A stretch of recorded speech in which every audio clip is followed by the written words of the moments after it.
Greetings everyone, myself is Chaudhary and today we are going to learn about the V model software development life cycle. So as the name suggests, V shaped.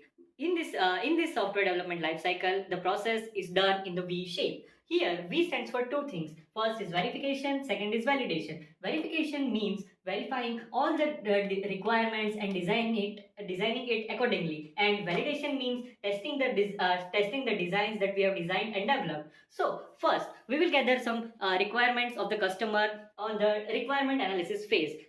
Parallelly with this phase, we will also design the acceptance test design. After that, we will jump onto the system design. System design will design the system as per the requirement of the customer, and parallelly with that, all the system test designs will be planned. After that, the system it will be divided into architecture stage. In architectural stage, many technical inputs are being put, and the ultimate choice is preferred for the development. And after that, model design phase. In model design phase, the architectural phase is divided into so many modules, and in parallelly with the dividing, unit test cases are also planned. After that, the main part of software coding is there. In that phase, we code the whole software. After completion of coding, we jump onto the testing, means the validation part. So first, we test all the unit test with the test cases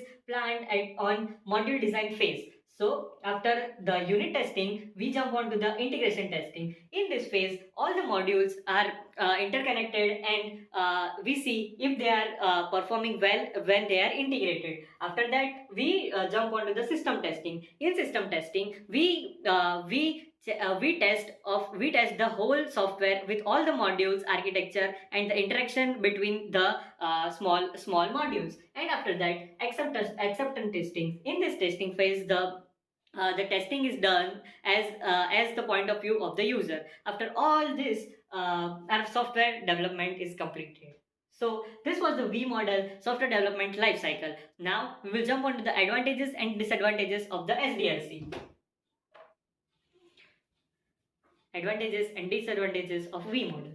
So starting with advantages, it is very simple and easy to understand and use. As the name suggests, it is in V shape, so anyone can understand and use it in their own projects. Second, that model focuses on the verification and validation process, so there will be a minimal chance of having an error or bug in the final product. Third, it is used in small projects, as there are small requirements and there are minimal chances of having changes in small projects. It is best fit for using it in the small projects. Moving on to the disadvantages. First, it is not good for complex projects, as complex projects have many factors, such as changing as the feedback of the customer and many other things. Second, not suitable where requirements are not clear and high chances of change. As the V model follows the verification and validation, while designing the project, we also design the test cases which it can be used. But if it is used in a project where requirements are not clear, then we cannot design proper system, and it cannot be tested. So it cannot be used in this type of projects. It is very time consuming, as it requires a lot of documentation at the designing phase, because we also plan the test cases parallelly with the designing process. So that was the V model software development lifecycle. Thank you. Good morning, everyone. I am ID 6 Provin Bakchandani, and I'll be briefing about incremental model. So an incremental process model is also known as successive version model, a simple working system implementing a few features in it. So here multiple successive iterations are performed, and thereafter our overall model is prepared. So as you can see, there are multiple phases involved. First, the requirements will be done. So all the requirements that we need will be collected first. All the objectives and constraints will be mentioned first. Then there will be multiple builds. So first the designing portion will be covered. In that we'll be designing what are the features that we want, what are the requirements that we need to fulfill. Then its implementation and actual coding part will be done, where we will discuss all the code part and actual implementation. Then be testing it at multiple various levels for its testing purpose. Then we'll be deploying it. Once the increment is tested and approved, it is deployed for the users. So now user will experience the half or semi partially formed product, and it will give us feedback and evaluation. Based on that feedback, we'll be improving the project and we'll be adding various increments to it. So here, module by module working will be performed, and accordingly, the overall model will be developed. Maintenance and support is also a major part. After all the increments are delivered and deployed, the overall model has to be taken care with maintenance and support, and any changes will be encountered there. So there are various advantages we can see: early delivery and feedback. So this model is majorly used where early release demand of product is required. Um, because here the customer interaction is maximum, there will be least chances of risk because the customer is interacting and giving us his or her variable feedback. So based on that, there will be very low chances of risk. Also, this model is flexible because any modification or changes that our customer wants, we can provide it in the next increment. And due to this facility, the overall quality of the product will be improved. As we do not have to pay entire part, or we don't require entire manpower, so this will be cost efficient for the company as well. However, with advantages, there are some disadvantages as well. The first disadvantage is complexity. Because we have to maintain multiple increments, it will be complex and it will require careful planning and coordination among the teams. Also, there are integrity problems where after each increment, we have to verify, or we have to make sure that the integrity between the various modules has been uh, taken care of. Also, documentation is a very important part. So application of this is used in large products where it is majorly used for web applications and applications, mobile apps that we use, where after each increment, multiple updates is provided for the user. It is also used in long-term projects where we cannot deliver.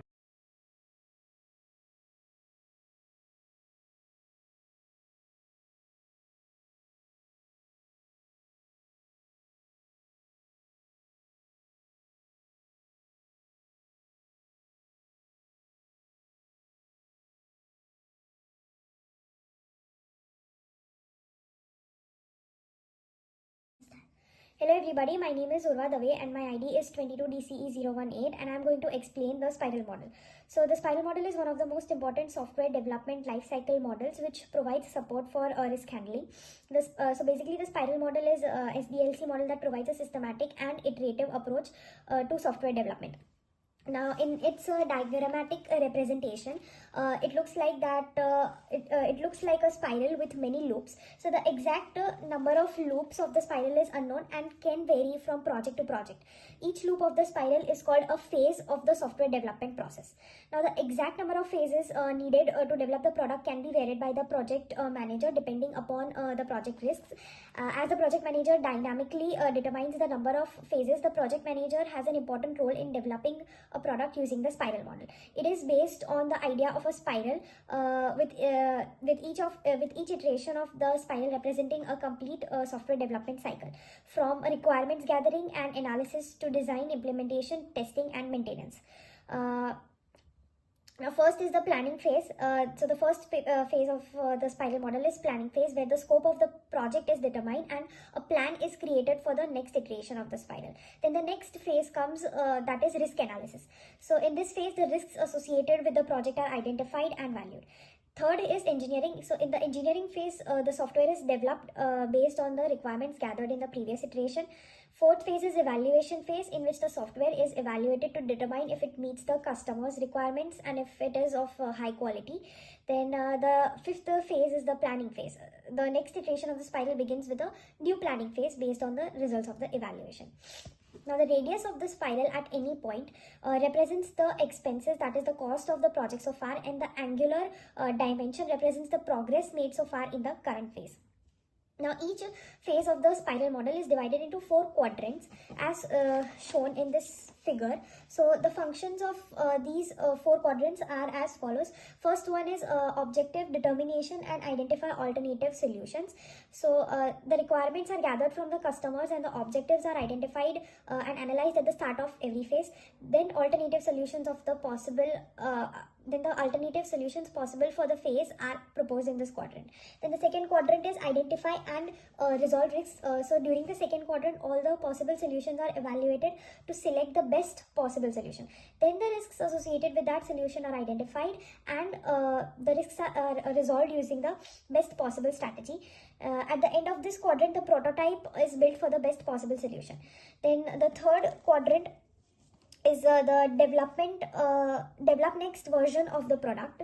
So in a develop next version of the product. So according to this quadrant, during this quadrant, the identified features are developed and verified through testing. At the end of the third quadrant, the next version of the software is available. And the fourth quadrant is review and plan for the next phase. So in this quadrant, the customers evaluate the so far developed version of the software, and in the end, the planning for the next phase is started. Now I'm going to discuss the advantages and the disadvantages of this spiral model. So the advantages are, first is risk handling. The projects with many unknown risks that occur as the development proceeds. In that case, the spiral model is the best development model to follow due to the risk analysis and risk handling at every phase. Second is good for large projects. It is recommended to use spiral model in the projects which are large and complex. Third is flexibility in requirements. Change requests in the requirements at a later phase can be incorporated accurately by using this model. Fourth is customer satisfaction, and other advantages are like improved communication, improved quality, etc. Now the disadvantages are also there of this model, and among them the first one is complex. The spiral model is much more complex than any other SDLC models. Second is expensive. It is not suitable for small projects as it is very expensive. And the third disadvantage is that too much dependability on risk analysis. The successful completion of the project is very much dependent on risk analysis. Without very highly experienced experts, it is going to be a failure to develop a project using this model. The fourth disadvantage is difficulty in time management, as the number of phases is unknown as at the start of the project. Time estimation is very difficult. So now finally, what are the places where the spiral model is commonly used, or we can say that what is the real world application of the spiral model. So spiral model is commonly used in industries where the risk management is critical, like software development, medical device manufacturing, and etc. So thank you, that is it, and that was all of the explanation of the spiral model. Hello everyone, my name is Om Desai. My ID number is 22DCE020 and my today's topic is iterative model. So iterative model is basically like building with the Lego bricks. The steps of the model are plan, build, test, review and repeat. The 4 key points of the model are: it is flexible, it is built in parts, we can get feedbacks, and it can fix problem early. The diagram of the model is: first we will require the gatherings, analyze it, design it, test it, and then implement, and then review it. And if there any problem occurs between there, we will again go to design, testing, implementation, review, and this process goes on. This is the whole diagram of the iterative model. Now let's go to advantages and disadvantages. Advantages: it is very friendly model. We can get often feedbacks, it can fix problem early, and we can make better quality over time, and it is a user happy. Now some disadvantages of the model are: it sometimes get complicated. Second, we are not sure when it will come to end. Third, it can sometimes cost more. And last, it is dependent mainly on good planning. Now the applications of the model are software designing, web designing, game designing, Android designing, and UI design. So that's it of the. Hello everyone, my name is Rutansh Davda and my ID is 22DCE016, and my topic is RAD model, which basically means Rapid Application Development Model. RAD is a linear sequential software development process model that emphasizes a concise development cycle using an element-based construction approach. In this model, the products can be developed faster through the following steps: gathering requirements using workshops, prototyping, reuse of software components, a rigidly placed schedule that refers design improvements to the next product version, less formality in reviews. This is the diagram of the RAD model, which basically portrays the first step is business modeling, then the business modeling is further passed on to data modeling, process modeling, application generation, and testing and turnover. The first step, business modeling, emphasizes the information flow among business functions. which is defined by answering questions such as what data is generated, uh, what drivers, what data drives the business processes, who develops the data, and so on. The second step, that is data modeling. Data modeling is basically means that the data collected from business modeling is refined into a set of collective data. Then it is further passed on to the next step, which is process modeling. Process modeling basically means that the information which is defined in the data modeling are transformed to achieve the data flow. Then comes the next step, which is application generation. Automated tools are used to facilitate construction of this software. And then the testing phase comes. As the RAD model emphasizes the reuse, most of the process is already tested, but the new parts which are further added are to be tested, and all interfaces must be fully exercised. The advantages of RAD model are as follows. It is flexible for change, changes are adaptable, each phase brings highest priority functions to the customer, reduce development time, increases the reusability of features.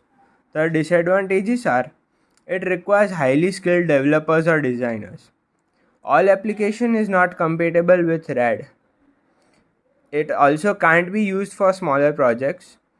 On the high technical risk, it is not suitable, and it requires less user involvement. So this was my model, RAD model, and this is explanation which is required. I'll thank you for this wonderful opportunity. Thank you. Welcome. My name is Shivansh Dave and my ID number is 22DCE017. So today I will inform you about the one of the SDLC model, which is waterfall model. So it is a basic SDLC model which is also known as linear sequential cycle model, which is an essential software development model which can be understandable from its structure itself. The model is straightforward yet idealistic. So here you can see the stages of waterfall model, and the given phases are the phases of the structure. So first of all, the first structure is of feasibility study. So in this phase, the purpose is to establish whether it would be monetarily as well as technically practicable to expand the development of software. After that, there is design stage, in which throughout the study of the entire requirement specifications from first phase to last is decided. After that, there is build and integration and test model, in which the design is programmed into the software where the idea has been initialized. After that, the next phase is of deployment. In this, the functional as well as non-functional tests are completed and the software is installed in the customer's end. And the last and one of the important phase of this model is maintenance model. So in this, updating the product, patching any bugs and errors, and developing other essential components as per feedback to make this software is done in this stage. So this is an overview of phases and stages of waterfall model. Now I will give you some of the advantages and disadvantages of this model. So first of all, advantages of the models are first clear structure and phases. So as we can say, the structure of waterfall model is pretty enjoyable and it can be understand easily. So it has very easy structured and understandable phase. Another advantage is that the documentation is emphasized as every phase, ensuring that there is comprehensive documentation is available for each stage, which is beneficial for maintenance and further enhancements. After all this, we can say that it is easy to manage, as the linear and sequential nature of waterfall model makes it easier to manage, as each phase has specific deliverables and a review process. So these are the advantages of waterfall model. Now I will give some of the disadvantages too. So first of all, its high disadvantage is that it is very inflexible other than all the SDLC models. As a phase is completed, it's challenging to go back and make changes without affecting subsequent phases. So if there is a bug in maintenance, you cannot go to other previous phases, which makes a lack of flexibility in the model. That's why we can encounter with late testing also. This will, since the customer or user end feedback is generally obtained late in the process, there's the high risk of deploying a product which does not fully meet user needs or expectation. So if a worker is working on a hard or longer project, using SDLC model of waterfall model is not appreciable. So some of the applications of waterfall model is, it is used for large scale projects with clear requirements. If you are making model using waterfall, then you have to understand all the documentations very properly. So the waterfall model can be suitable for large scale projects where requirements are well understood. So here's a small overview from me for the waterfall model. Thank you. Hello everyone. Today I am going to explain Big Bang SDLC model to you. So, Big Bang model is popular in situations where the client or the stakeholder does not give you a clear idea of the requirements what he or she needs in the product. So, this model is used then. The primary target in writing code as well as delivering the ultimate product to the customers, this model holds no planning, no analysis and nothing. For example, many of the college students are always using this kind of SDLC model when they are developing a software group project. So with just they are giving abstract and topic, abstract have some rough requirement ideas in that, and they start developing the project on their own. So it may include many risks. For example, many risks. Example, uh, uh, after the project of the all models are ready, then if a stakeholder asks, I need to add this, so that's gonna take time. So that's why there are many risks in that, and by executing the entire product to check is there any bug occurrence in the system. The Big Bang model can be phased out into following points. So in each development module gets integrated as all the individual modules are entirely built and are not integrated separately or individually. So if a person in a SGP group, software group project, says that let's develop this model and all individual models are built entirely or side by side and spontaneously with help of each others, and not any kind of separating the things and all that, but each and every module is built entirely and each module is tested independently for identifying the bugs. In case any bug error in any module, the whole module is disintegrated and the root of the problem is identified. So, the above shown is the chart of the Big Bang model. Time, resources, and effort is being made, and Big Bang module is going to be created, and within time the software product is ready and it is released in the market. Now let's see implementation and requirements of the Big Bang model. This model is perfect and suitable if the software development project is a small one, whether 2 or 3 developers work together to build a system. Again, let's take example of software group project where 2 or 3 students of software engineering build some project as a dummy module or the dummy model. They use this kind of Big Bang model. So let's, whether they are aware or not, they are using Big Bang model at each and every point during their project development. Now let's see benefits of using Big Bang model. This is quite a simple model. As I said, small projects, small teams, most simple model. Implementing this model makes managing tasks easier. It required zero planning. Developers have huge flexibility in developing the entire product. The resources necessary for developing the product is very few. So let me get to this. Resources requirement are very few in this kind of models. Only you need nothing else but Visual Studio Code and some added Python libraries and all. You can develop anything using this Big Bang model. Now let's see drawback of Big Bang model. This model is not appropriate for big or complex projects. Very meager model for building long and constant projects. Hold very high risk with uncertainty. Risks in the sense cost management and all that, and budget can be increased exponentially as it is unplanned.